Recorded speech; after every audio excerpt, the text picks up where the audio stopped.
ডুকরে ডুকরে কান্দে। উম্মে আইমান মা আমেনা ও সন্তানের চিত্র দেখিয়া ডুকরে ডুকরে কান্দে।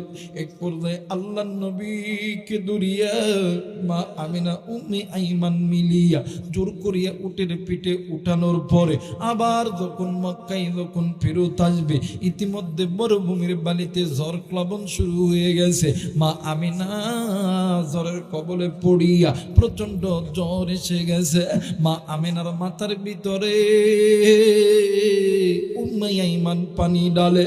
আমার মায়ের নবী দয়ার নবী রাহমাতুল লিল আলামিন মা আমিনার ডান গালে চুম্মা দেয়, বাম গালে চুম্মা দেয়, কপালে চুম্মা দেয়, ডাক দিয়ে কই মা গো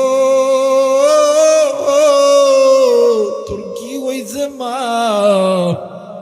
তুই এমন করস কেন গো মা? তুই এমন করস কেন গো মা? এই কথা বলিয়া আল্লাহর নবী শিশু নবী মায়ের নবী কান্দে আর ডাক দিয়ে কই মা তুমি কি আমারে কুলে নিবা না গো মা? তুমি এমন করো কেন মা? সন্তানের এই চিত্র দেখিয়া মা আমেনা উম্মে আইমানকে ডাক দিয়ে কই উম্মে আইমান তোমার হাতটাই একটু দাও। উম্মে আইমান যখন হাতটা দিছে, উম্মে আইমান যখন হাতটা দিছে, নবীর মা আমেনা বেটা মুহাম্মাদের হাতটা লইয়া উম্মে আইমানের হাতের মধ্যে দিছে। ডাক দিয়ে কই উম্মে আইমান রি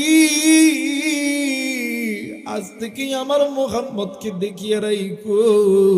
আমার মুহাম্মদ জন্মের পূর্বে বাবা হারাইছি, আজকে আমি মারেও হারাইয়া ফেলবে। আমার মুহাম্মদ আমার মুহাম্মদের যেন কষ্ট দিও না।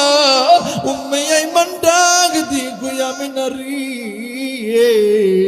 কি বলো রে আমেনা, তুমি কেন কান্দো রে আমেনা? ডাক দিয়ে কই উম্মে আইমান আমার মুহাম্মদ রে আমি খাইলে আমার মুহাম্মদ খাই, আমি না খাইলে আমার মুহাম্মদ খাই না। আমার মুহাম্মদ রে আমি গোসল দিয়ে দিলে গোসল দেয়, আমার মুহাম্মদ রে আমি ঘুম পাড়ায় দিলে আমার মুহাম্মদ ঘুমায়। আমার মুহাম্মদের যে বাবা নেই কোনোদিনও বুঝতে দেই নাই, কিন্তু আজ থেকে তো আমি আমেনা চইলা যামু। আমার